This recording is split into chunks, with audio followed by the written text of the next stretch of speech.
Hello, everyone. Welcome to episode 63 of the Dante Elephante podcast. I can't believe it's episode 63. I'm doing an intro this week because things are opening up, right? Things are coming back to normal. I feel semi-normal again. I am DJing this weekend. And if you are seeing this, I DJ'd last weekend, but I didn't do an intro because this is all happening so fast. But I am back in Ventura at the saloon from 9 o'clock to like close. I think they're going to close around 11:30. I don't know what time we're closing, but it probably won't be. So start time's like at like 9. We'll see, man. This is my first time DJing in public since the start of the pandemic, 2020. I DJ'd on March. I think I DJ'd like March 14th, like the weekend before the lockdown, before it was just supposed to be 2 weeks. I was out there and it was crazy and there's a lot of people in front of me and I'm very lucky I didn't get sick, but I am fully vaccinated. If you haven't had the chance, go get vaccinated. Very important if you want to continue to live your life. Don't listen to Joe Rogan. Don't listen to what he says. He does not know what the fuck he's talking about. I feel great. I don't feel bad. I think the side effects like that. Okay, it's different for everyone, of course, but my side effects felt like a hangover. Like that's not that bad, and it was lasted a day. It by the end of the night, I felt like way better, and yeah. Who cares? And I fell in love with Pedialyte. I added Pedialyte to my writer. I feel like it's pretty good. I don't know. You tell me what you think. Is Pedialyte good? Or is it just because, I don't know, I'm fucking weird or something. But yeah, so I'm back at the saloon this Friday and this Saturday. Come on out if you're vaccinated. If you're ready to party, come party. I don't know if you're allowed to dance. I think footloose rules apply at the saloon. I'm not sure if you're allowed to dance, but you're allowed to come chill. I think I'm gonna just play some low key music. I'm not gonna play the hits, which is great. And also, it's all vinyl and no requests. I'm making that very clear. No requests. Do not come up to me and ask me questions. Do not walk up to my table. I bought a new PA, so I'm excited to use my new PA. And just don't talk to the DJ. Don't talk to these musicians or artists who we're just trying to get back out there again. And we're just trying to keep our little industry moving. Shows are being announced. I'm seeing that right now, like Tennis. I can't name all the other bands, but Tennis was like the first one. But like all these people are announcing shows in October. Are you ready to go back to a show in October? Think about that. Are you ready? I think I'm ready. I'm nervous. I'm trying to book a show. I want to bring someone to Santa Barbara. I in Santa Barbara, I think we have two new venues. We have the Music Alley and then something called Backstage. I don't know what either of those places are. I haven't been to a single show there yet, but if there's more options, that's really great. But if not, then, we'll hang at Soho. We'll play another show at Soho soon. It's so wild, man, to think that we're on the opposite side of this. I keep saying this on this podcast, but there's a light at the end of the tunnel. We're almost there. Just keep pushing. And it's been a while. I think I said that in December. I said there's a light at the end of the tunnel. It's April now. It's going to be May. It's May now. By the time you're watching this, it's May. And I don't know, man. I think we're almost done. Just be patient. Shows are going to continue. Get the vax. We're DJing again. We dropped a new shirt. Go check it out. It's the Call Me on the Phone Ringer tee. It's orange with the orange collar. I'll put it up on the screen somewhere, and you can buy those at Hello Merch. Always linked in the bio of the YouTube video and probably anywhere else you're listening. Because if you're listening to the audio, then it's out there. HelloMerch.com. Search through Dante Elephante, and you can find that. We also did a Never Trust a Junkie hoodie. That's awesome. And then we still have some copies of the first shirt we did. I'll have all 3 of those up there if you want to go buy them. That'd be great to support the band in these strange times. I really love that Ringer tee. We got a lot of great response. I love everyone taking a photo and posting them on on IG, and I can like share them. That stuff means a lot. That means you bought them.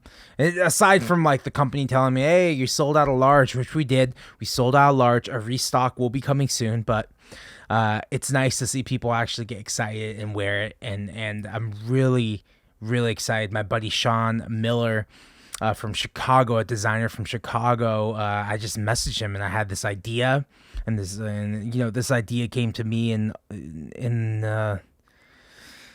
just like, like any idea, like in the shower when you can finally unplug from the internet and just think random thoughts. I was like, oh, what if it was like a cell phone or like a phone? Maybe it's an old phone and it's calling someone. Yeah. So we can make it look all 70s style. And I feel like that might be it. And I think a lot of people like it. It's been nice. It's been selling quick. I didn't make too many of them as I do a limited run of all my merch, but get it now before I go on tour and it will be gone. Because that's usually what happens. They usually fly when you hit the road. But I'm not on the road right now, and I don't know when I'm going to be on the road. I got a lot of questions this week on Instagram about that. I don't know when I'm going to be on the road. Hopefully soon or something. I don't know. I have 2 to 3 songs. I'm going to start working on 2 to 3 new songs just to have something, just so we can get the ball kind of rolling, so I can kind of figure out what I'm doing here. What is going on? These are the questions. But yeah, Dante Elephante podcast, episode 63. I haven't even talked about who the guest is. Today's guest is Jonny Kosmo. Jonny Kosmo has a new album coming out, and it's really great. You should listen to it. My buddy Thomas from Mr. Elevator is playing keys on this record. We talk about therapy. We talk about, overcoming drug addiction, moving to LA, self-recording, home recording.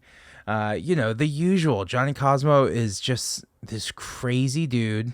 He's not that crazy. He's actually very, very grounded. You'll hear from him, but like he has this crazy aesthetic and he's wild and his music is all over the place. It's so fucking rad. And if you haven't listened to Jonny Kosmo yet, go check him out. He's great.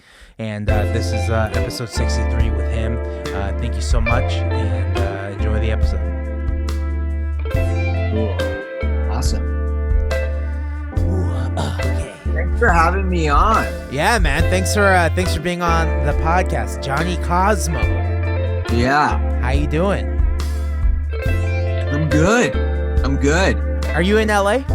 I am. Yeah, I live in Highland Park. I've lived here. Cool. I lived here for about 7 years.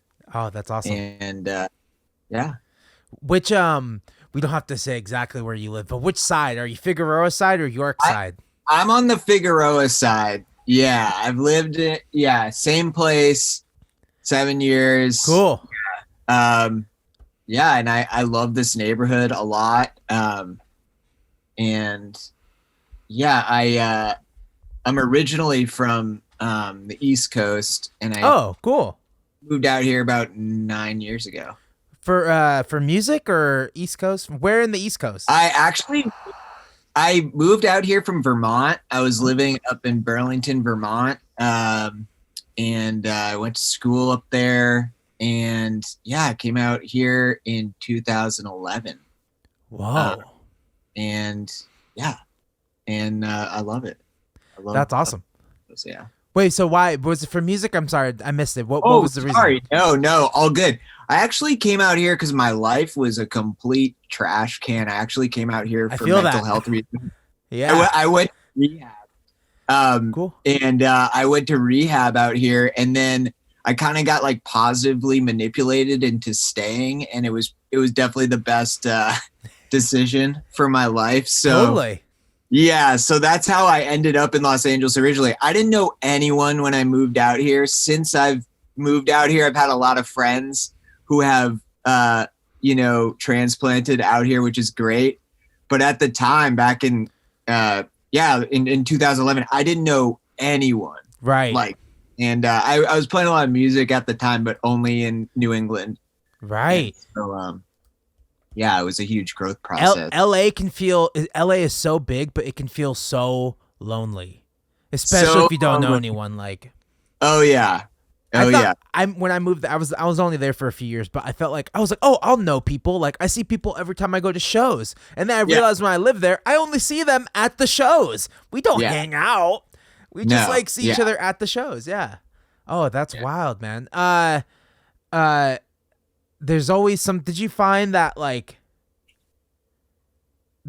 For me, I felt like even though, because I left to LA because I was just running away from my problems in Santa Barbara, but like, Uh-huh. Okay, did you're from Santa Barbara. Gotcha. yeah, I live in Santa Barbara right now. We could have done this in person. I don't know. I got the No, first vaccine shot, but like whatever. We'll have to yeah, do this yeah. again in person because I'm trying to get everyone I did on Zoom again in person. Okay, Like cool. once this is all over with. But I I will. know. But did you find that your problems followed you to LA, or like you thought like after like, oh, this will get me away from everything, but then you realize that, oh wait, actually there's inner work that needs to be done, Yeah. not just moving cities. I always say, Ruben, I always say, wherever you go, whoop, there you are. Yeah. And, whoop, here I am. But that's the truth. I mean, yeah, I did find that it's like, for me, a huge part of it was like, I was a raging like heroin addict for like years. And so when I came to Los Angeles, which, was a place so far removed from my environment, there was something about like that environmental shakeup that, created a space for me to have that internal work and internal reflection. Like, I feel like had I stayed in the environment I was in, it would have been a lot harder. I needed to pop out of it for a second and like be like, whoa, like my life has become like sitting on an orange couch in the middle of nowhere, Vermont. That's what my life got really small. So like coming here was definitely, I mean, just a straight up like miracle. I love it here. And it's funny because a lot of people are like, well, LA is such a huge city for like partying and doing whatever you want. And it's crazy because my relationship to this city has been completely the opposite. Like for me, it's just like, I haven't had that experience here. For me, it's really been about just like doing work on myself and like going to like the beach. And Totally. So it's like, it's cool. I grew up not having it feel sunny all year long, which has been great. And yeah. I feel like LA is such a cocaine town too. I feel like anytime I've seen drugs happen at a party, I'm like, oh my God, this is too much for me. It's time to leave. Like it's like past 2 o'clock. I mean, and you're like, okay. Well, to each their own, I mean, I'm like, you can live that way and do it. Go for it. Hats off to you. Honestly, I wish I could allow it. I'm like, good for you. Like, but like for me, it's like, my life was fucking destroyed. I mean, and so it wasn't like, the type of thing that it was just like a casual thing. Like I was totally in a self-medicative days. Right. Year or so. I feel like this is a good time to talk about that myth around drugs, doing drugs and rock and roll. Did you write better songs on drugs? I think like, again, like, I don't even know. I don't think like I'd put a hierarchical perspective on like better or worse songs or art in terms of like drugs and the creation of art. And I think great stuff comes from drugs and art. I also think that, there's a lot that comes from like being completely like straight sober that comes from art. For me, in terms of my own process, I feel like until I started doing work on myself and until I started like digging inside and like unfolding like who I am like authentically, I don't think I really was accessing my true like quan of like potential. Who I am. Yeah. I mean, I think for a while, like up until like the first Jonny Kosmo record that I released, I had been in so many bands and writing music for a long time. And I feel like I didn't really give myself permission to be me, which is I'm not like a hardcore like rock and roll guy. I'm actually just like kind of like a nerd, and I'm kind of like a goofball, and I'm kind of just like weird. And I think I always felt insecure about that because I think I grew up idolizing rock and rollers Right. as like, We all do. You gotta be like, yeah, you gotta be hardcore, you gotta be this, you gotta be that. However, like when I took a moment to step back, it's like, no, it's like when you're being true to yourself and your art, you feel it, and it's what I hope for everyone, you know? Right. Yeah, and that's like that myth. Like, Yeah. John Lennon doing heroin, writing fucking songs for the White Album. Like, oh shit. Yeah. Maybe fucking Jim Morrison, the biggest myth of them all. Like, Yeah. I don't know. I feel like that maybe that gets into kids' brains so early. Like, that's when I'm into classic rock, when I'm 11, 12, 13. And you think that's the way, but then you finally get into it and you're like, oh, touring's kind of hard. It's kind of like a pain in the ass and takes a lot of money and it takes a lot of organization, and you start seeing the business side of how to make a successful tour, because that's the only thing I really care about is the live performance. Not so much the album sales, whatever. Somebody else can worry about album sales. I'm trying to worry about that performance side of it. And I just don't know how I could do that. Fucked up. Yeah, I couldn't. Yeah, I could barely do it and drink. I could barely have a couple drinks on tour. Like I'm nervous.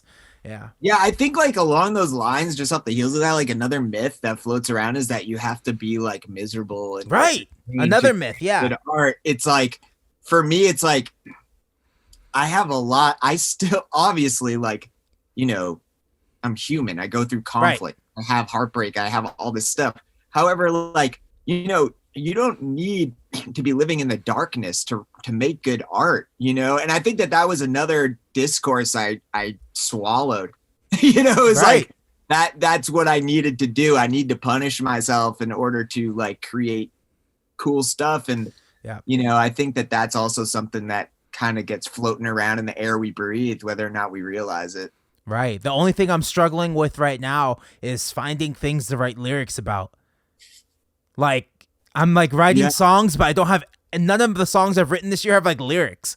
I'm like, oh, what do I write about? Fuck, like I've just been inside this room all, the last year. Like, how have you had struggle writing lyrics at this time? Like, what have you been trying to do to break that creative writer's block? Yeah, that's interesting. I think, one of my practices of writing is always, is specifically with words, is to think real small. And I like just with this record that's coming out, like a lot of the songs and themes are around bugs. Okay. And I got really microscopic with bugs, like just trying to think about, like how they think and how they act and all that sort of thing. So for me, like that's always a practice that I go back to, is like how to think really small and specific about what I'm going for. The other thing is a great, one of my friends basically taught me this, and I use it all the time, and it's like always asking myself, the question is like, is this like what I want to say? Is this really what I want to say? Yeah. And like honing it down like to really what I want to say. And because my words and lyrics go through kind of phases. Like I even like upon the final release, I'm like, I'm still not probably there with like 100% of what I say. I think as an artist, I haven't really gotten there yet with my lyrics, like to like the point where I'm like, this is what I want to say. Yeah. I'm still floating around the idea. What part of the process do you get into the lyrics? Is it kind of towards the end, right before you have to record vocals?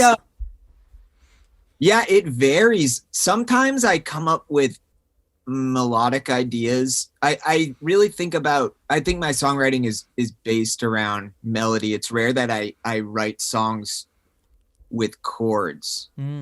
Or usually it's like I'll have a melody and then I kind of think of like voicings around it, or but it's either I think of the melody first or I think of like an idea in the words first, and then I like try to piece it together from there. But I kind of get into like a fit, like when I feel a song brewing, like I totally get into like a fit of like anxiety almost, where it's like no, like I have to figure this out right now, right? Which I'm trying to like take a step away from and be like, let it like breathe, let it like come. But like sometimes I'm like, no, like what the fuck is going on right now? Yeah, Like, let's figure this out. Like, totally.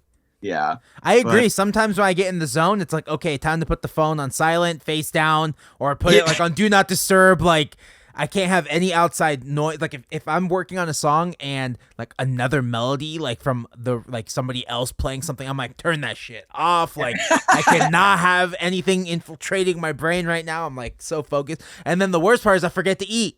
Like yeah, if I'm like, oh shit, I have to eat. Fuck. Like it's okay. I'll finish. I'll get to that. Like I need to finish this song. Like yeah. yeah.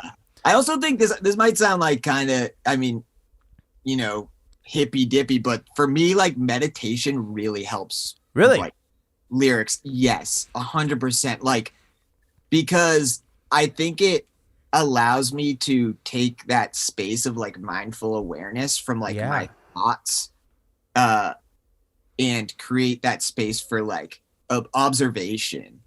Whereas like when I'm like so attached to my thoughts and I'm like being, because I'm like a squirrel. I mean, I'm so easily distracted by Right. stuff. So like I'll be like, oh, I'll go with that. I'll go with that. You know. So it's like when I find myself I'm in like my regular meditation practice, like I do feel like writing spills. It Right. spills more.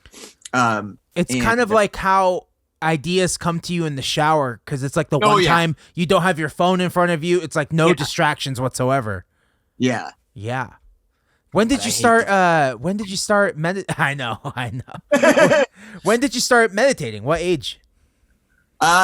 So I went to school.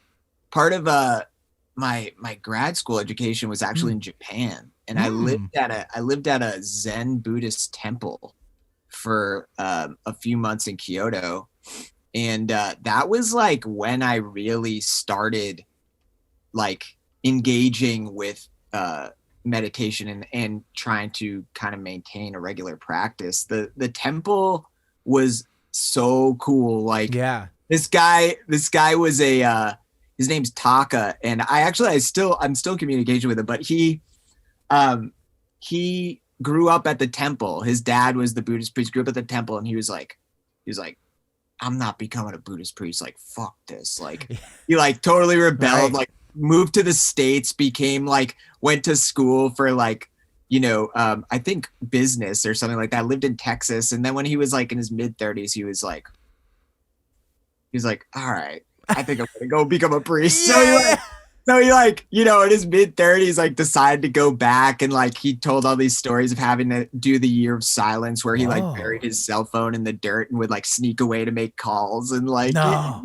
he's totally like very contemporary Buddhist priest, and he gets a lot of pushback on the temple grounds from the other temples about being very like progressive, like Right.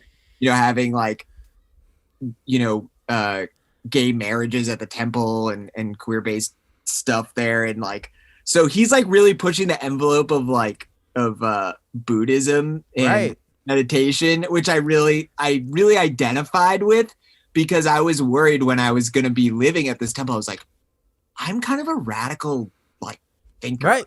dude. And like, I don't know if I can like be very rigid and And it, conservative and whole experience woke me up in a completely different way. So yeah, I loved that. That was when I really started. how old were you when you were there? 27. So that Cool. was, yeah, I'm 34 now. So it was Cool. about 7 years ago. Yeah. Wow. That's Yeah. awesome, man. Yeah, that's a good time, man. Grad school, what'd you go to school for? Where'd you go to school?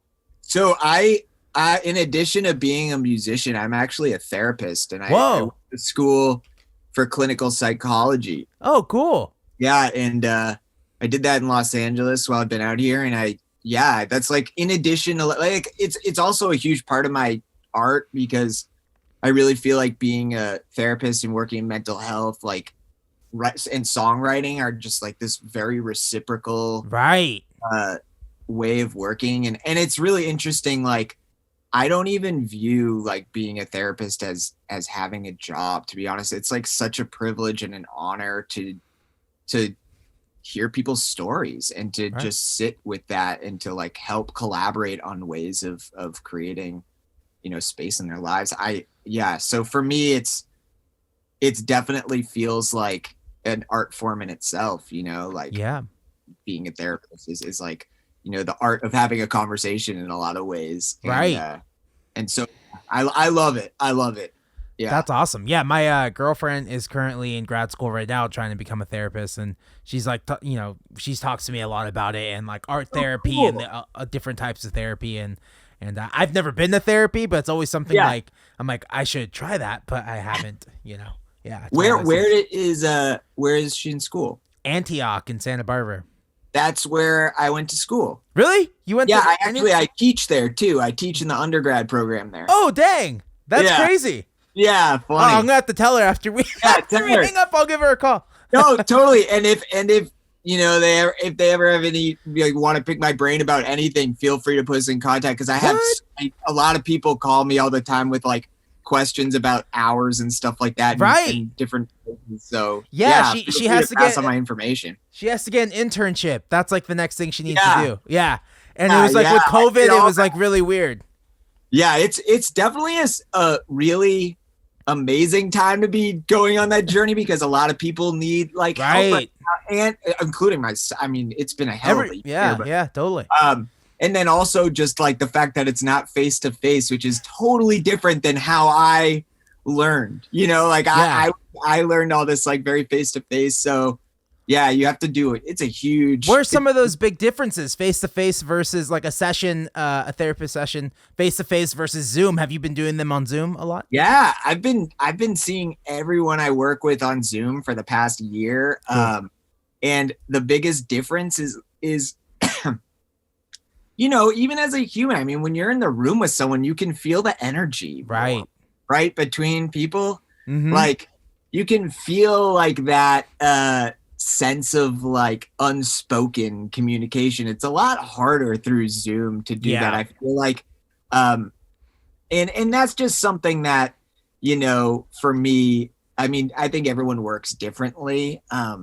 But for me, I prefer like a face-to-face thing. I think the same with music. I've observed like a lot of live streams and stuff, and I even like performed in one, and like it was just like, it's so weird to like perform and just have it be like there is no response. It is like after you're done playing, it's just like crickets in your room. Like I'm just looking around. I'm like, I don't even know how to like. It's a very strange feeling. I'm sure you. It's a very empty feeling. Yeah, I did one live stream show at the very beginning of last year, because I was like, well, everyone's doing one. It might be fun. Let's just try it. And then I was like, okay, I did the one. I'm good. I'm good.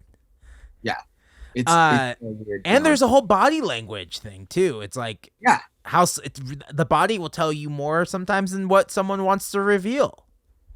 Yeah, that's absolutely. Wild. And it takes a little while to get used to the Zoom. I will admit, it took me like a couple episodes to really get comfortable talking to someone on Zoom.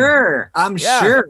Yeah. Someone talked to me. Yeah, I saw that you went on tour with Jerry Paper. I can't listen to that episode because I was nervous, and I just felt like I fucked that episode up. So I can't listen to that episode. But he's so sweet. Now I want to listen to the episode. I haven't listened to it. I gotta hear it. They're so sweet. Like I love talking to them, and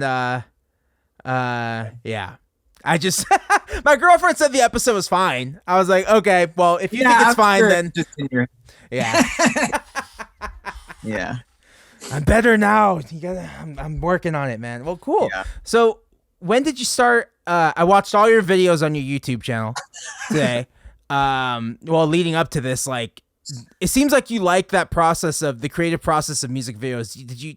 Have you always liked doing that, or is this a new thing? Are you pretty hands off with these music videos? Or are you pretty hands on? Like, I love videos. I've been making videos since I was a kid. Skate videos is when it started.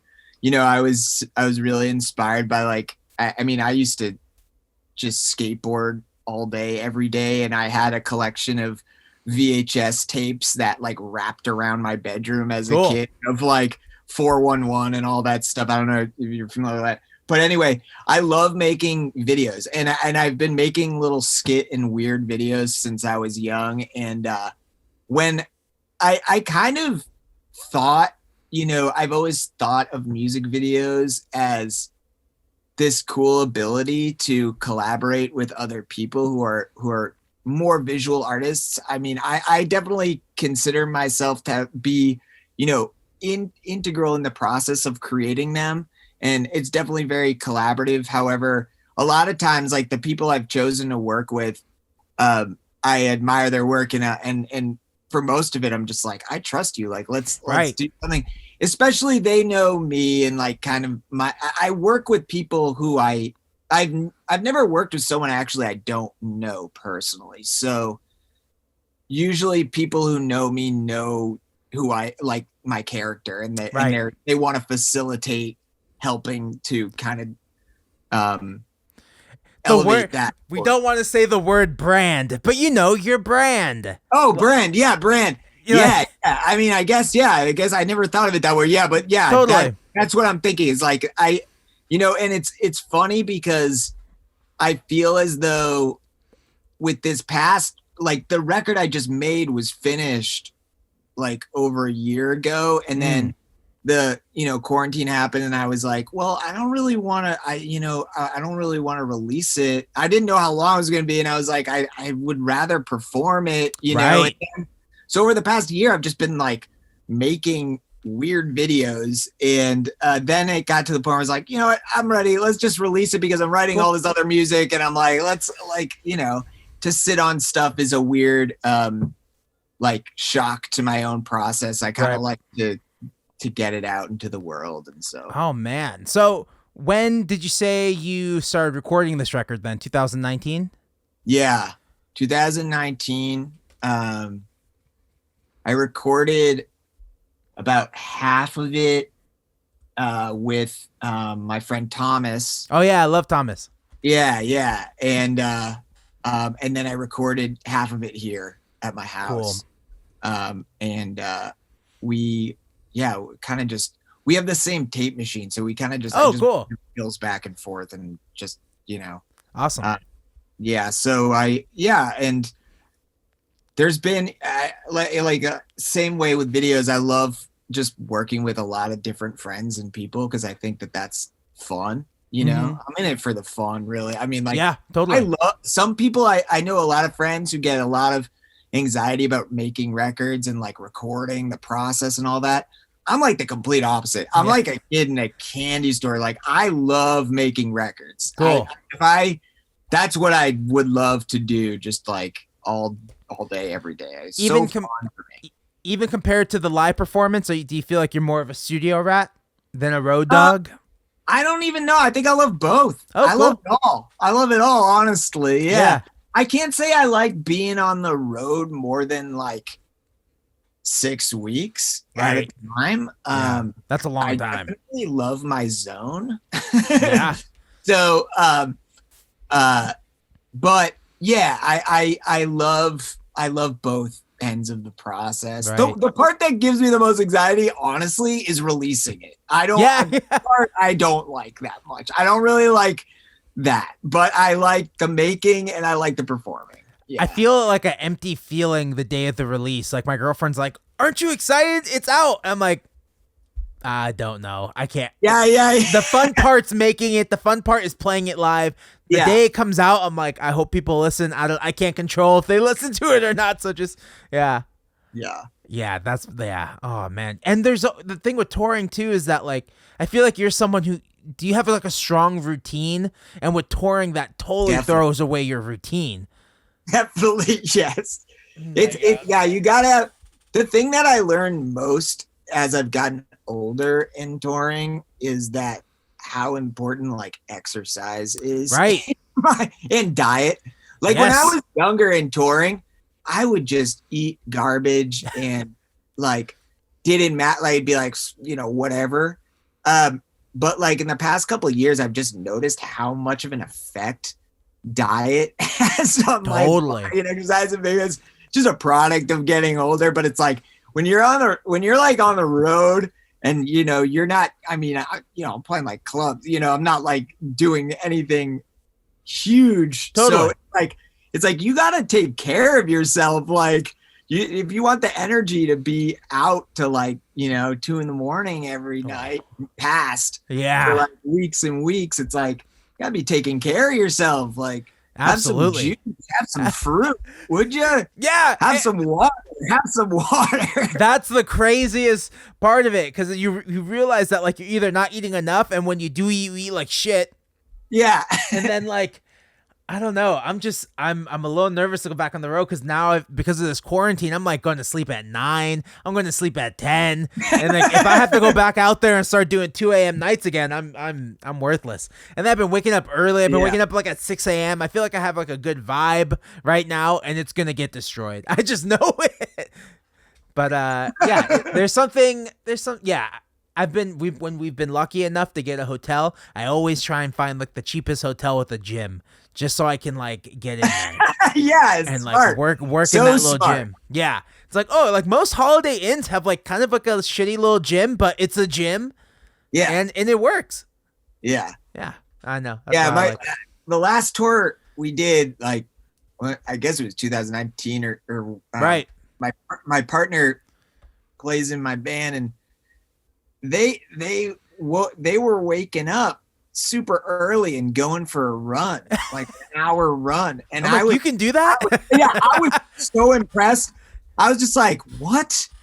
I was like, how are you doing this? Like that's so cool, you know? Yeah. So I mean, I just think it's so important, you know, as you get older. Absolutely. When you said you recorded this record half there at Thomas's studio and half of yours, like what were we talking about? Half like you did the drums and bass over there and then did all the guitars and stuff, or did you do half of the record like song wise, completed them completely there and completely at your house? It was kind of song wise.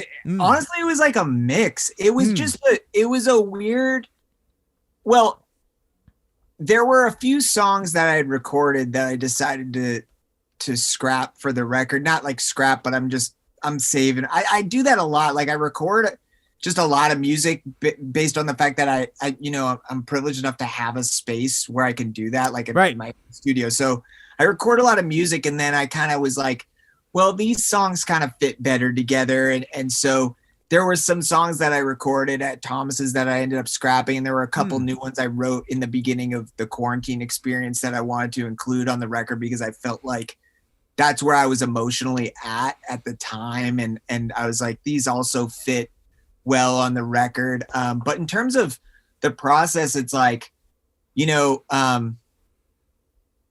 yeah, it's just really interesting. I mean, I only got into digital recording like a year plus ago. Like before that, I was just doing tape recording, and I've kind of had my mind blown because this is the first record I've ever made where it was like a both and situation. Like I recorded pretty much all of it on tape except for a few things, but when it got down to mixing, I was like, it was kind of like, you know, this just crazy experience. And so I had a lot of help with that, with friends, like being like, I'm not exactly sure how to do this on Logic. I know how to do it on my board, but like, you know, I was like, how do you know, but, so yeah, we did like both, and there were a lot of different drummers who played on the record who, you know, I always think like with my songs, like, because I'm surrounded by so many talented people, I mean, it's baffling to me. Like sometimes I see people say things, especially older people, they're like, music has died. Like there's no good music anymore. I'm like, what is wrong with you?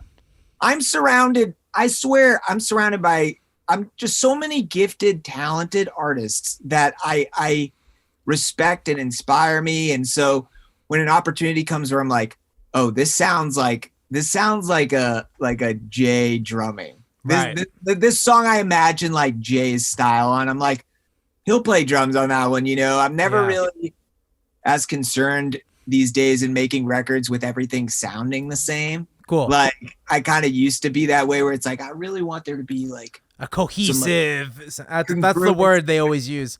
Yeah. Now I'm just like, no, like each song for me is its own character.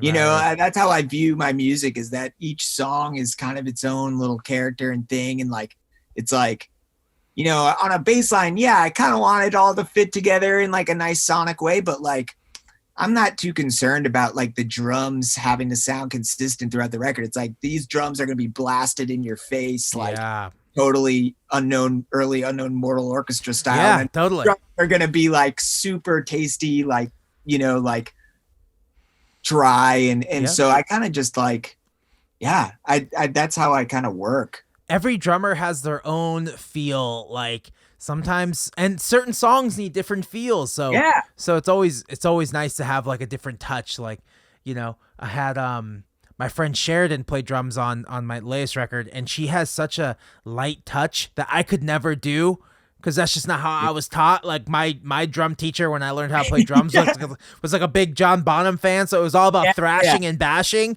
But like, she had this great little taste, like just barely touching the kit. I'm like, oh, I can't do that. Like, I just didn't learn how to play like that.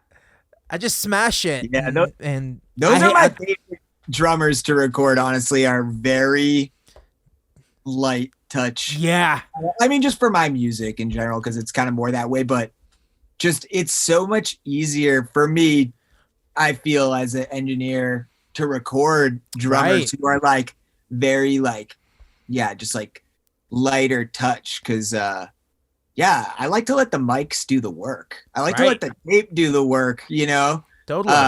Let the that do the work versus like but what are some of those big differences, tape versus digital, that conversation? Like, can we talk about that? How do you feel about that? I mean, I probably have a lot of cliche things to say about that. That's like, okay.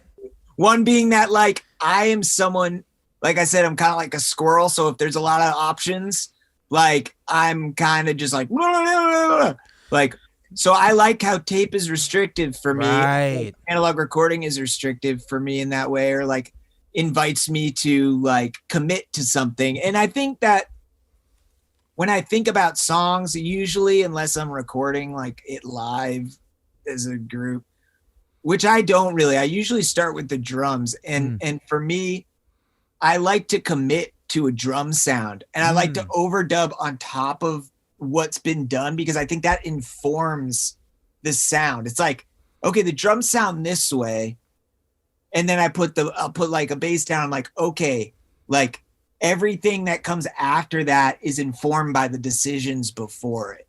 And I think that's something that I really love about analog recording, is like I'm committing to a sound, and I work a lot in the pre-process to getting it to sound how I want. It's like I'm not just like putting up some mics for the drums and I'm like, all right, like let's get it good enough, and then like in post I'll like figure out, like I rarely do any of that. It's more like, let's like get the drums sounding how I want them to sound, and really like the mixing of them will be like EQing maybe, like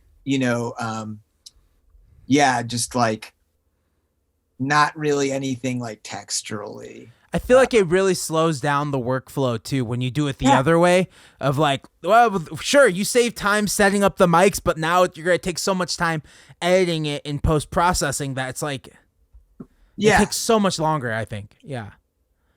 And Thomas, I like old music. Yeah, absolutely. And I like old music. So, and I started with having just, I mean, I had a 2-track Tascam when I was in high school, like a little cassette. I've just been graduating since then, really. And when I moved to LA, that was when I really was like, oh, like there's some people doing some, like, because every recording studio I'd ever been to on the East Coast was all digital. Yeah. And that was just my experience. I know that there are now like a lot of analog studios, but that was just my experience. So when I came to LA and I stepped into like the old Lollipop studio, and I was like, these guys are doing all analog. I was like, oh, like there's some people actually like doing this in a bigger way than just like making demos or like bedroom kind of stuff, which I love doing. I mean, that's how I started doing totally. Yeah, that's crazy. I remember I used to I released my first EP with Lollipop, and sick. That was a really fun time, because it was like the first time I'd ever felt like, as an outsider not living in LA, like, oh, these people are doing the same. Like, I found my people, because prior to that I was playing Whiskey A Go Go, selling Yeah, yeah. fucking bullshit tickets at Whiskey A Go Go and the Roxy before the Roxy got bought, and now it's like a Yeah. regular venue again. But yeah, it was nice, and I was like, oh wow, you guys do tape. I like tape. Like, oh cool, this is awesome. And it was like the first time I felt like yeah, like, oh good, I found the people in LA that I can hang with, you know.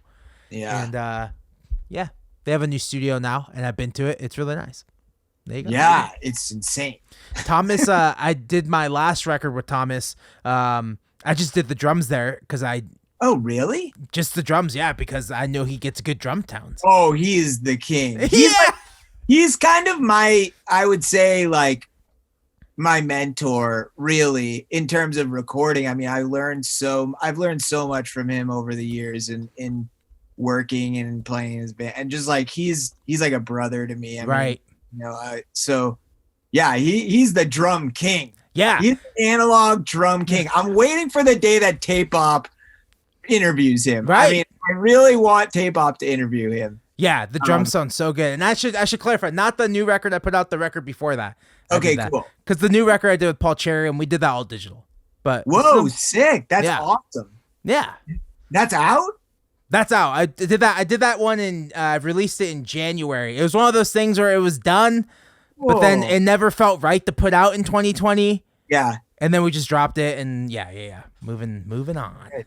You That's know? awesome. Now it's like, it's like I don't know what I'm gonna say. It's like 2020 gave me this gift I thought I always wanted. Hey, here's a full year to write new music, and then I didn't fucking do it. so now I just stare at my roads, and I'm 3 or 4 songs deep, and I feel better now. I feel like, okay, I did do something. Okay. That's cool. I feel like a lot of artists have had that experience, though, and I know I have to a certain degree. It's like there was a huge thing. It's like, now you have all this time. Yeah. What are you gonna do? Like, yeah, but we're also going through like a serious fucking crisis. Yeah, like, absolutely. Mentally, like socially, like it's like, I mean, it's been hard to sit at the piano and not be like, what the fuck is life right now? Absolutely. I went out the other night and just to grab some food really quick, and someone was like, hey Ruben, hey, nice to see you. And I was like, I don't know who you are. And then I was like, oh yeah, you. I can't the mask. She's like, it's okay, no one can tell who each other. I was like, okay. And I was like, wow, my social skills are just gone. Like, yeah.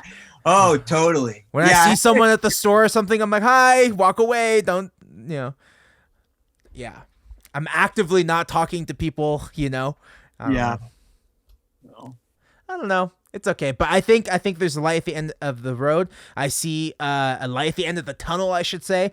Tennis announced the tour for October. So that's a good sign. So that feels like something's happening. Like, are you preparing right now for the reopening of the touring industry, or just not even a tour, but like a live show? Are you thinking about that right now? I was trying. I mean, the record comes out in June, and good timing. It's good timing. However, like, I know that I'm trying to figure out a creative way to kind of do it. I can't say that I'm like planning any tour right now, just because I still feel like things are so uncertain, and specifically for someone who's like, an artist at a level like I am, where it's like, I'm not like, these places are going to open up, and like, there's a lot of people who've been waiting to tour who are on like, huge labels and stuff. So it's like, I'm fully aware that I'm kind of just like trying to figure out a more creative way to do a release. And I've been thinking about maybe doing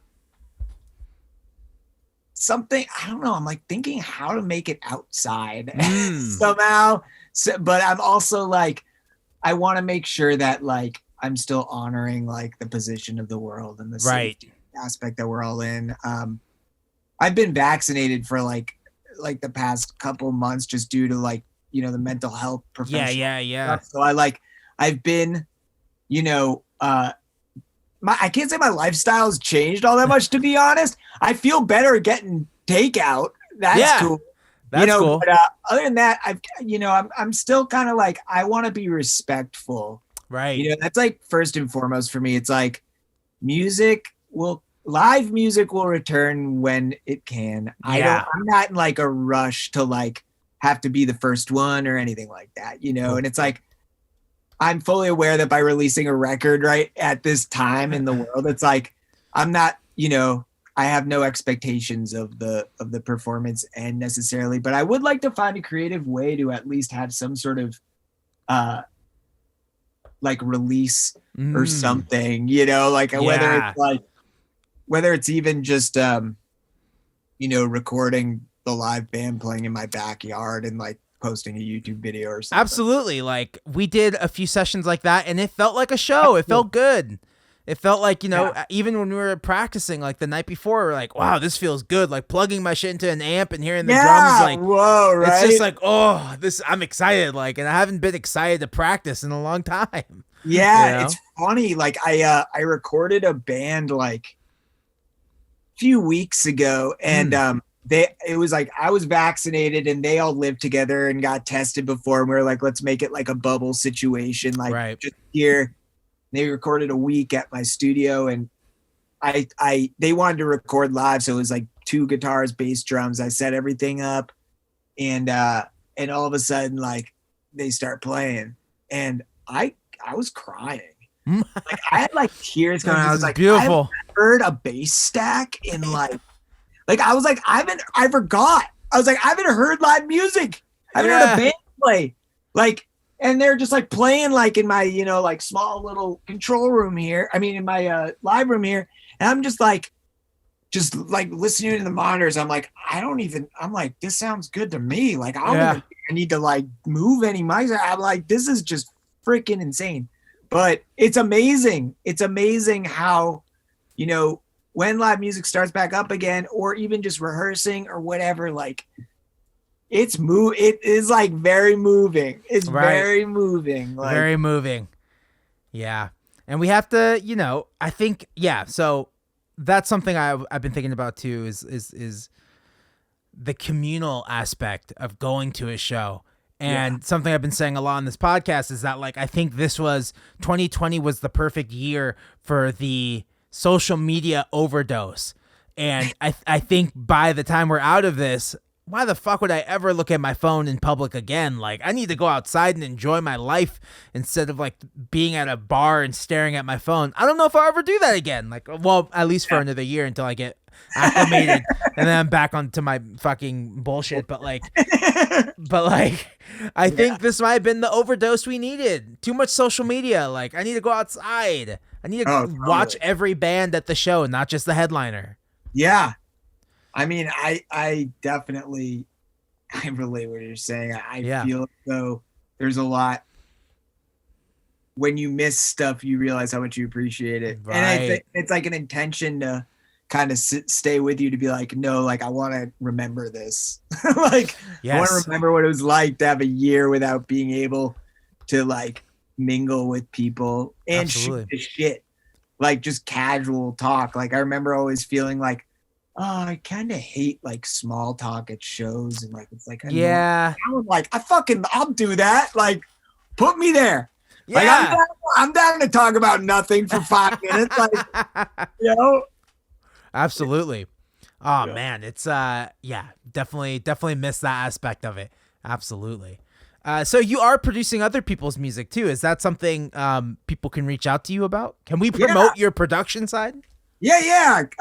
Come on down. Really? Yeah. Is the studio in your house or do you have a separate space for it? It's in that there's like a back garage. Cool. That I kind of like, about 3 years ago, we built a little drywall to divide like this. This is like the control room and there's a live room and it's. Oh, you're in your garage right now? Yeah. Oh, cool. It's like a, it's cozy. It's not, I mean, this is like a home recording situation. So if you're like into like kind of like a cozier vibe, this is definitely a cool place to record. And yeah, like I said, I kind of specialize in like analog recording. Right. However, I have the ability to do both, and I have, I can dump all the stems and send them to you, and you can do Oh, whatever. that's awesome. But yeah, it's cool. It's cool in here. I love it. This is kind of like my zone where, I spend a lot of time, and yeah, there's a lot of toys and Cool. weird stuff, and yeah. That's awesome. You said your partner's in your live band with you?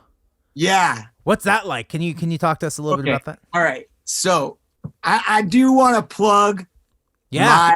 I want to plug my partner Gracie. Okay. She is and I might be biased, but I'm not. I don't think I am here because I honestly, I think she is one of the best songwriters and musicians. Cool. And not only do I love her to death, but she is so talented. I mean, if you hear my records and you're wondering, like, you're like, oh, like those harmonies are like insane. Yeah. Like, at least I think they are. Yeah. Like, that is not me. Like, that is not me arranging those. And I try to put Right. that in the line of like, she is incredible at arranging music, vocals, and also just like her own songwriting. She shreds guitar. But what's it like being in a group together? Wait, what's her project? Her project is called Gracie. It's Okay. just under her name, Gracie. And we're working on her new record here right now. Cool. Which is cool. But working together. So there was like, I remember when we first started kind of engaging creatively together, there was like a bit of hesitance on both our ends because we had both had partners before where we had experiences that it was just like not the best idea to Right. do that. It was just like a little weird. Mm-hmm. However, we work really well together, and so I think that it can go either way. For us, it's like I'd say our songwriting styles are very different. Oh, okay. Like I'm definitely more of like I write a lot of like kind of more funk soul type music, and Gracie definitely comes from more of like a rock background.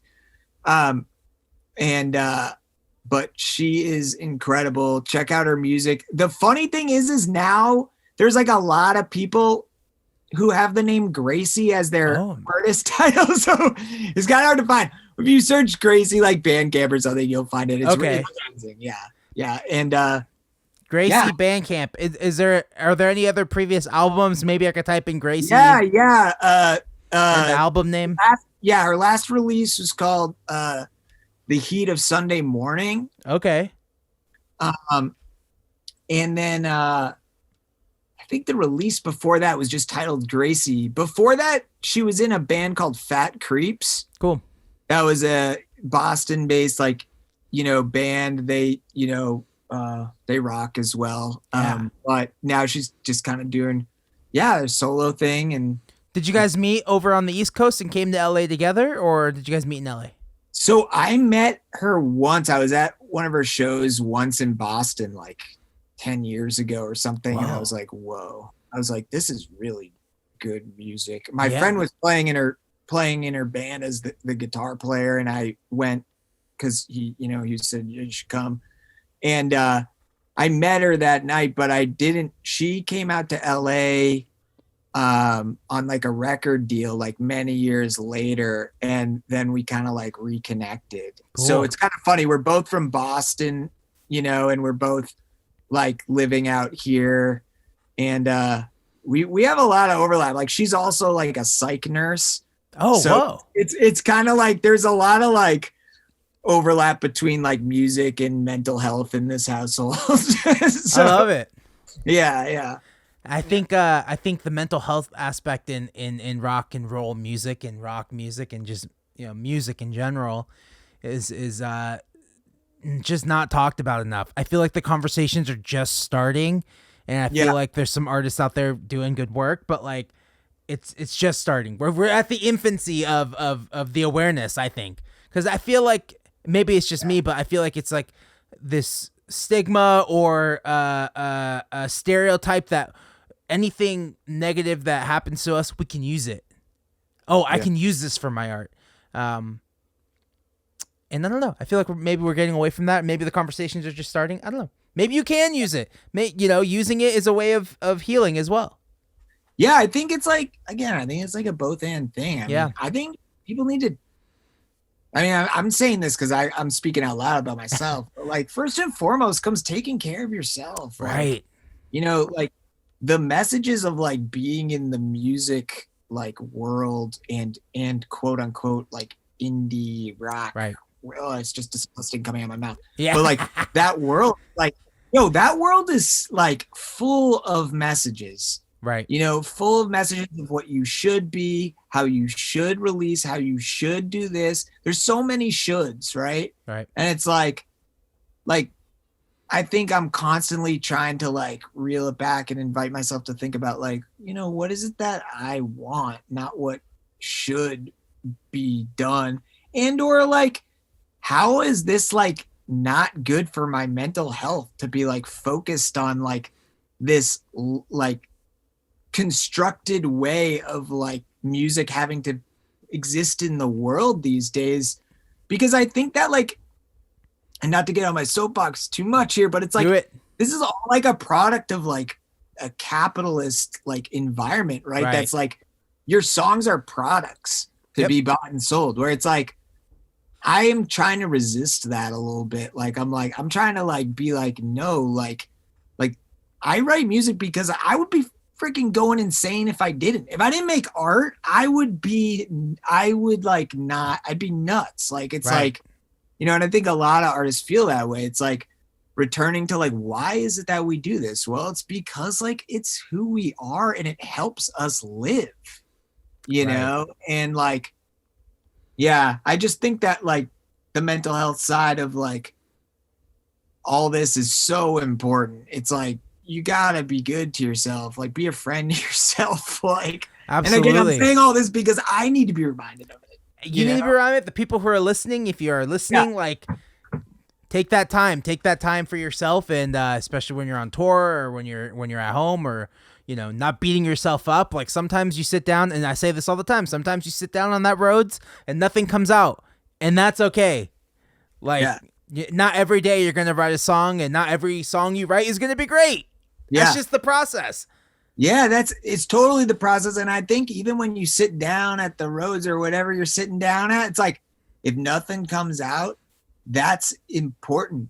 That's leading to something else. Yeah, it's true. Every time you like, there's so many times I go in and I just start like messing around with on my tape machine with just like overdubs. And I'm like, I'll listen to it at the end. I'll be like, that is probably the worst thing I've ever done. Like, and I'm like, but I don't allow myself to go into the space of like, that means like I suck. It's like, no, that was like important to like, that's going to lead to something else. True. Like there's no wasted time in creating, in my opinion. There's no wasted time. And there's so many times, like an example, I have the song and I was working on it for hours and hours, and I was like trying to get these chords just right. And then I found other chords that kind of worked with it. And so what I thought was going to be the main song became like the intro, and that was it. Yeah. It became nothing. It became something. It became the intro, but it wasn't like what I thought it was going to be, what my expectations were. I was like, oh, this is going to be the verse. This is going to be a chorus. And it was like, actually, it's just an intro that played for a very second, and then the rest of the song that I wrote. I love that. I love that. That's cool. I guess that's an example of like, maybe it wasn't intentional, but you landed on something afterwards, and everything, That's what I love about the voice memo. Sometimes it's just a weird idea. Leave that little voice memo. Bless the voice memo. I love the voice memo. I need to find a better way of like organizing them though, because I think I looked at my phone the other day. I have like 300 plus or something, and it's there's just like numbers and letters. Yeah, numbers. Or actually, for me, it labels them as roasty because that's the Peruvian restaurant next to my house. So it like. All my voice notes are like roasty 222. Oh no. And then there's those mornings you're like, didn't I have something last night? And then you play it and it's like, you're like, oh, that's nothing. That's useless. Yeah, what the hell? It sounds so good in my head. What the fuck happened? Yeah. It's like when you have songs in your dreams. Have you ever Oh, had a song in your dream? all the time. There's like two songs that I've written in a dream before, and Yeah. yeah, I think that a lot of like my best material comes in that space between like Mm. not being awake and not being asleep. It's weird. Yeah. I keep a pad by my bed, specifically with words. Like I'll like kind of not be asleep. I'll like not be awake either, and like all of a sudden I'll just be like, "Whoa, like that's cool," you know? Like I Yeah, like for yeah. my voice note or my pad, but yeah, dream songs are cool and trippy. They sound so Do you good. write? Has that happened to you before? I hear them, but I've never been able to execute them. It's like To follow through. it's really hard to Yeah. capture. I actually I the time it happened was because I was doing a dream work class like in grad school, which was like all about like using your dreams as like unconscious Yeah. memory, like and like night we had to write down what our dream was. And when you get into that practice of doing that for like a month or so, you start to like really like there's like some sort of barrier that becomes closer, and like you can like hold on to stuff more. And that's what had happened. That's what had happened for me was when I was Mm. doing that, like just writing down for like, I think it was like almost close to 2 months. And then Right. like a dream, it came in my head and I was just like immediately like grabbed my phone and like was like, what was that thing that I was like, Yeah. my dream, you know, it was fucking weird. Do you think you dreamed more once you started writing them down? Because sometimes I feel like I'm not dreaming. Like I don't remember. Or at Yeah. least I don't remember them when I wake up. No, you do. I mean, that's just when you write down your dreams every night, even if you don't like, I'm not talking about like all the details. It's like Yeah. just a stream of consciousness. Like, I remember like eating like a hot dog, Yeah. like, or something. Even that, like, you start there. But every time you kind of do that, you're training yourself. The other thing is that before you go to sleep, this is what I learned. Before you Yeah. go to sleep, you set the intention of remembering your dream. So you Mm. tell yourself, you're like, when I go to sleep tonight, I'm going to like do my best to like remember Yeah. what the dream was. And the more you kind of set that intention before you go to sleep, the totally like it's like it comes for forefront more often. Yeah. I'm always Try it out. I will. I will. My dreams are always so like I guess the word is boring. Like Yeah. they're Oh, just yeah. like they're just like, "Oh yeah, I went to the store and I was just like looking at things at the store." It's like, yeah, that's believable. I guess like I don't know. There's never like and then a squid popped out at the top of the, you Yeah. know. Yeah. Yeah, they're always like, "Yeah, that makes sense. I would do that." I'm also very conscious in my dreams. Like I'm aware I'm dreaming all the time. Yeah. And that's what I liked about that movie Inception. Yeah. 'Cause Whoa. I could relate. That's actually a good thing. If you're more aware in your dreams, then if you do this process of like writing them down or like just saying the intention, then it'll be easier for you. Okay. That's actually like a good thing that you can do that. Okay, good. All right, then I need to start writing my dreams Yeah. down. It's a trippy world though. It's a whole new world. Yeah, it gets weird. It gets weird. Yeah. I saw a tweet that was just like saying how like it unlocks. That's just like what you're looking at is just a parallel universe, and I'm like, oh damn, Yeah. that might be true then, because I'm doing random shit in my dreams. That's just like, yeah, I don't know, but that's you can find inspiration anywhere, and that's what I'm trying to get to because I haven't done anything really but be in my room, do some podcasts, like Yeah. bunch of random stuff. Like it's hard to write. It's hard to write right now. Lyrics, I should say. It's hard to write lyrics. Yeah. It'll come. It'll come. It'll start flowing. Yeah, that's awesome. So, the record comes out in June. Yeah. Record comes out June 4th. It's Who's getting putting it out? It's getting a split release between Feeding Tube Records, which is a label in Massachusetts, Cool.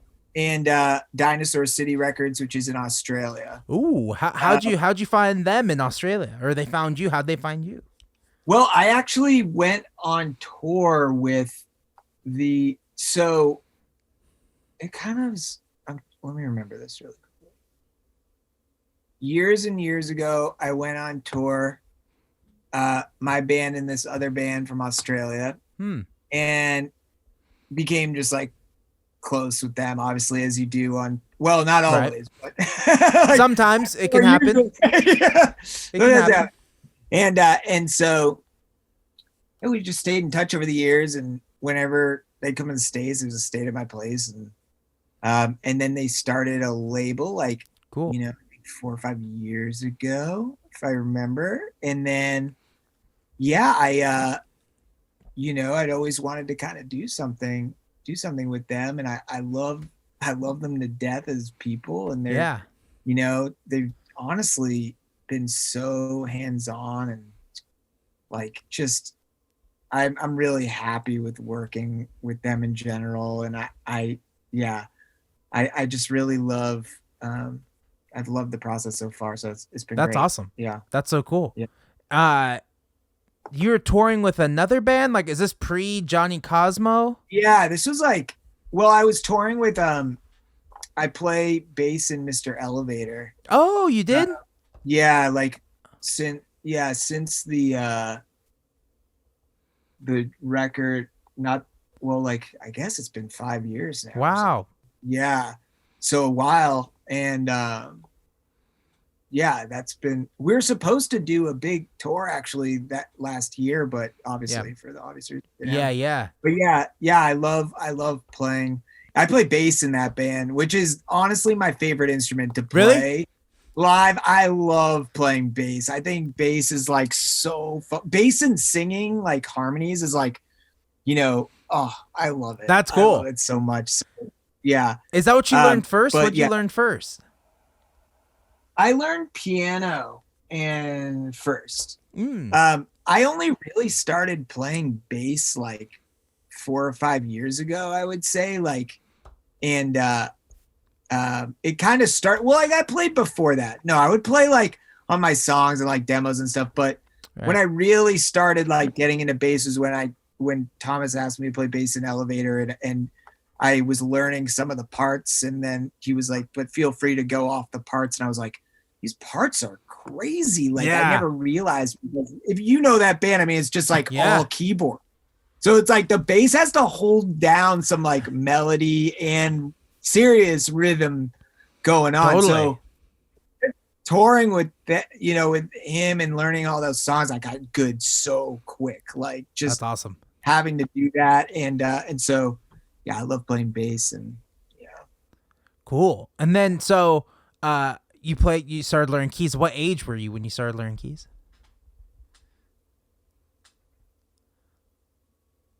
I think 11.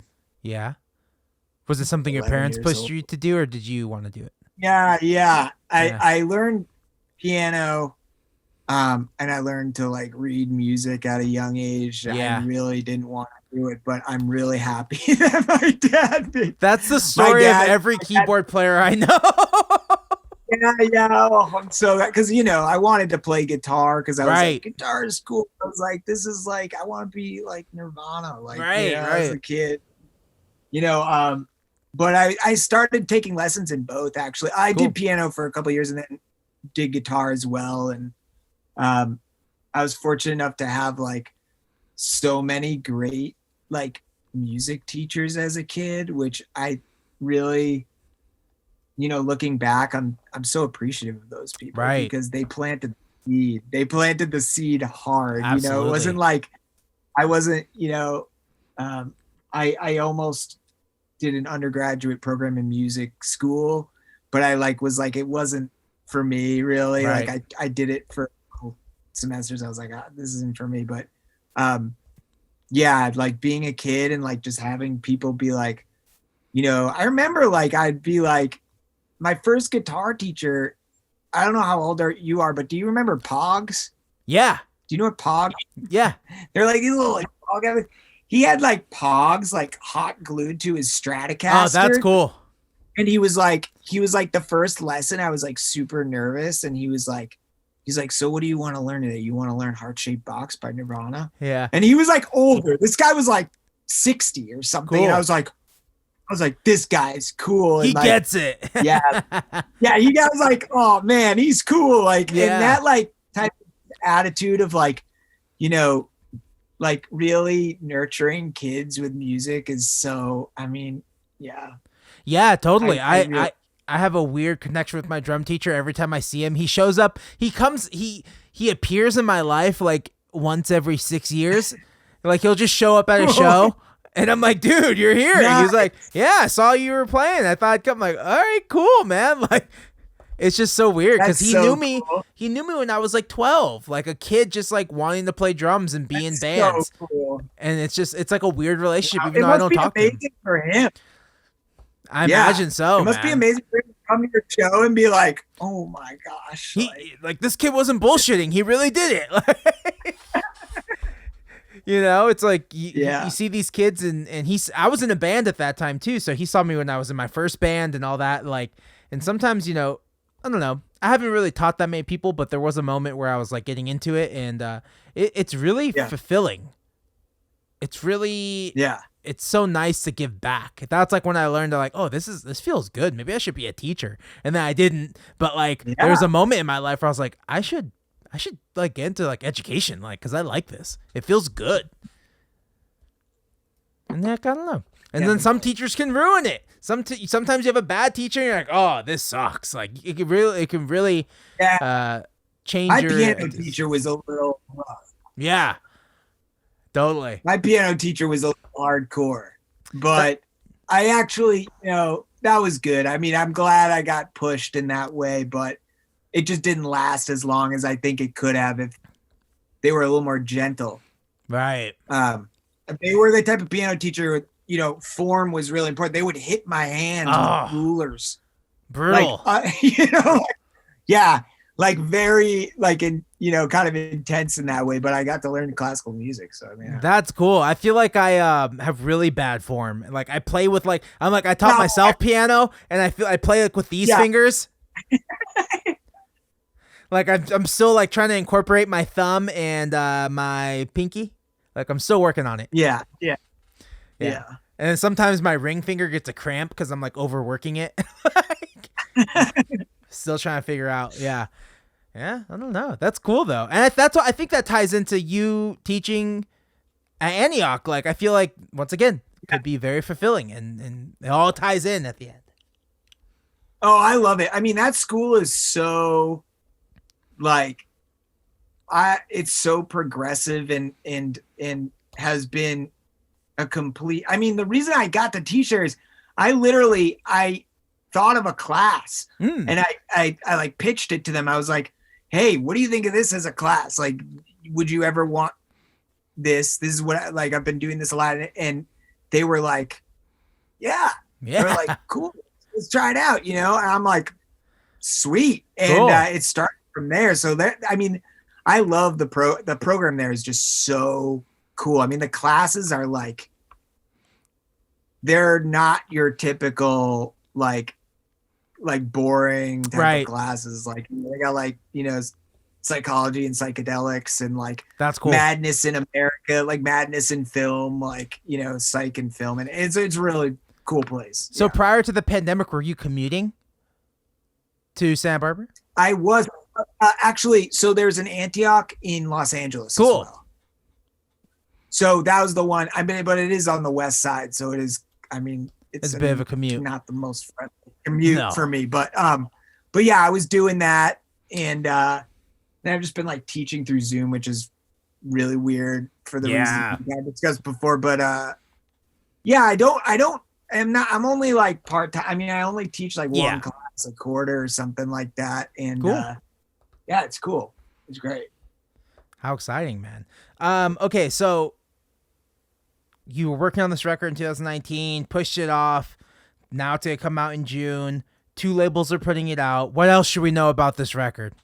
What else is there to know? So just like on the heels of kind of what we've been talking about, this record, if you like funk, like R&B, like kind of like soul music mixed with like lyrical themes around psychology. Cool. Yeah, right. And then, well, you'll dig this record because this is the first record I think I've made where I've like really taken the world of like mental health and I like smashed it into like funk. Cool. And so everything kind of has like a metamorphic undertone of like healing type stuff and like in community. Mm-hmm. The other thing is that this record, I got really into sampling, the Cool. sampling world, which I never really got into before, which my friend, you know Juju Yeah. from Froth. He's the Right. one who got into this world like super hard. So there's a couple songs where we like collaborated together on this Cool. record. And it was cool because he comes from like a very like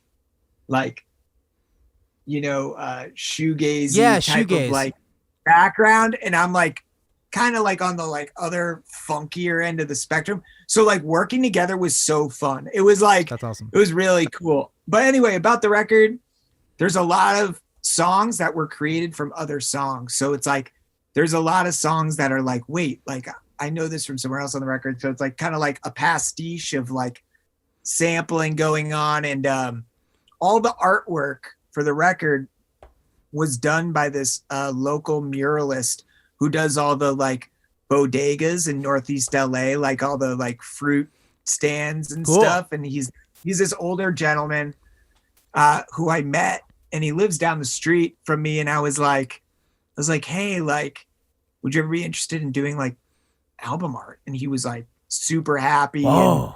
And he only speaks Spanish. So like, Yeah. and I speak pretty good Spanish. So I was kind of like, had to converse with him like about what I wanted. And it came out a little different than like I think I communicated. Probably due to me, Yeah. due to Yeah. my like broken Spanish, but it's sick. I'm really happy with it. Oh, that's and, awesome. So it's great to work with him on that. And Yeah. so I feel like that really taps into kind of like the community essence of the record. And so yeah, so I'm excited about it. What kind of music were you listening to growing up?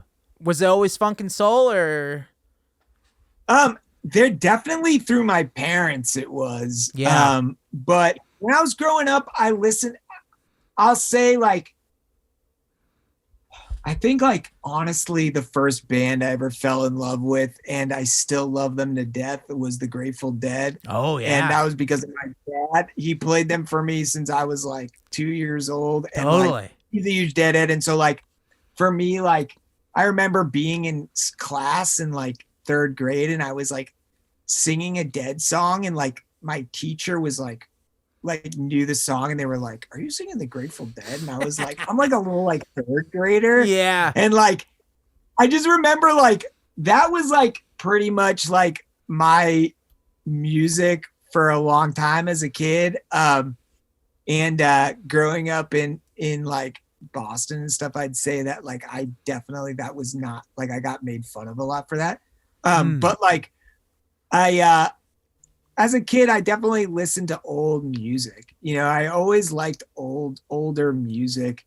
There was a phase that I had where I was like, you know, when I first started learning guitar, I was like Nirvana stuff. But like actually when I started learning the songs, I like wanted musically something more like, just like, I don't want to play power chords. And I was like, what music doesn't have power chords, really? Yeah, totally. You know? And so that's when I like got into kind of older funk music.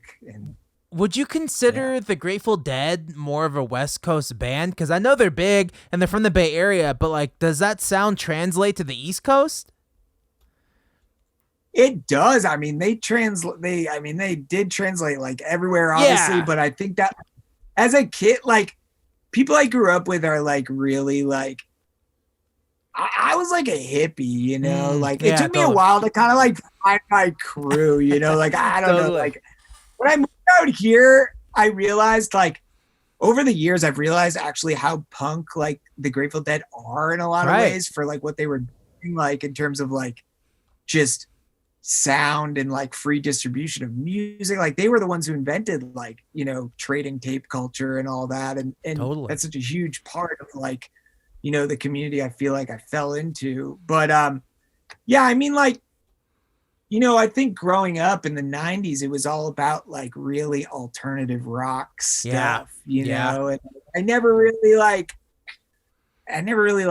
was into it so much, but yeah, it took me a while to, like I said, like give myself permission to kind of like write happy songs. Like I thought Totally. songs had to be like really dark, and like it took me a while to give myself permission to be like, no, like you can write like feel good music. Like, that's Totally. okay. Like, so I think that's like been part of my growth as an artist over the years, is to like continually give myself permission to like be true to who I am. And like I said, like I'm like a goofy, weird dude. Like I'm Yeah. not like, I like happy stuff. I like Totally. happy music. I like feel good music. I also like really dark music, but like, I'm just right now where I'm at in my life. I feel like a lot of what spills out of me is more, just more like, Yeah. where I'm, just where I'm at in my life. No, I get it, man. I feel It more makes grounded these days, so. right. It makes at least for me, it makes the live shows more fun. Like, because I still play some of my older songs, which was more of that like surf rock, Yeah. kind of thing from the early 2010s. I've been doing this a long time, so like, I still play a couple of those songs live, but there's a big difference of how I feel and how the audience feels. They're like, "Oh, that was a good song," and then I start doing the more dancey stuff, and there's just an immediate like switch of energy. Everyone's like, okay, yeah, I like this. Like, okay, let's dance now. Like, okay, and it makes me feel good when I see people dance. I'm like, because that was like kind of part of why I even started a band. I was like, I want to make people dance. Like I told my guitar player who I started this band with, back in 2010, I was like, I kind of just want to make people dance, but like, I don't want to be a dance band, but like, I do want to make people dance. Like, it feels good.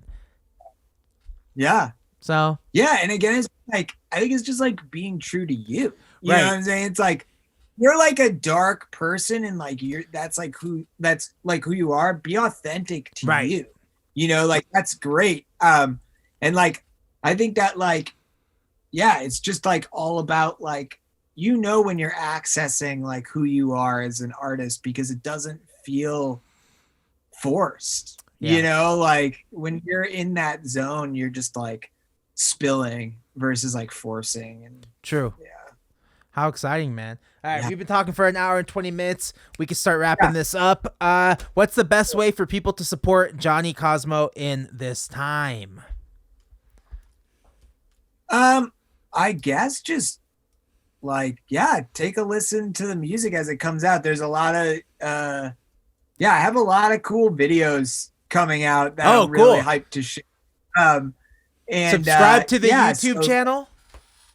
Yeah, YouTube, Slime channel, House, whatever, all that stuff. Slime House, that's the name of my studio. Okay, because I was gonna ask what is Slime House. Yeah, Slime House is the name of my recording studio here. Cool. Slime House Studio. And yeah, obviously, if you have any inquiries and like want to record or whatever, I'm totally down. And I do work on like a sliding scale for people who want to record. Like if you want to record a song, I'll work on like a sliding scale with you to make that happen, because I do really want people to be able to have access to getting their songs onto a file. Right. In terms of like the record coming out, check out the Instagram and all that stuff, and that's where I'm gonna just like post all the stuff and release it. So cool. And then pre-orders, are you guys accepting pre-orders right now for vinyl? The pre-order can be found on the Feeding Tube website. It's just feedingtuberecords.com, and you'll see my name on there, and there's links to that wherever you think they would be. Where you think they are. Yeah, they're everywhere. I mean, I've tried to like make it as clear as possible. Cool. So dude, hell yeah. Thank you so much for talking with me today, and this was fun. I love your music, man. I can't wait to hear this new record. I'm really I want to share my appreciation for also what you're doing in interviewing people. I had no idea really about the podcast until you asked me, and afterward I was like looking, I was like, this is amazing. So like, thank you for doing Thank you. this Yeah, man. work. I just just want to promote some people and have just have conversations and Absolutely. my favorite part is people realizing that these things that are going on in the everyday musician life is not unique to you. We're all kind of going through the ebbs and flows. This album's amazing. I hate this album. Now it's amazing again. Like, it's just like, this is how it goes. Yeah. Well, hell yeah. Yeah.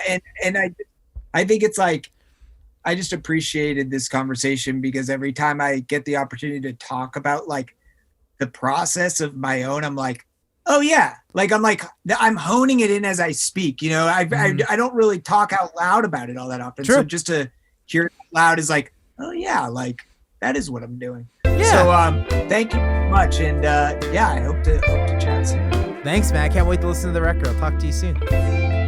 All right. Bye.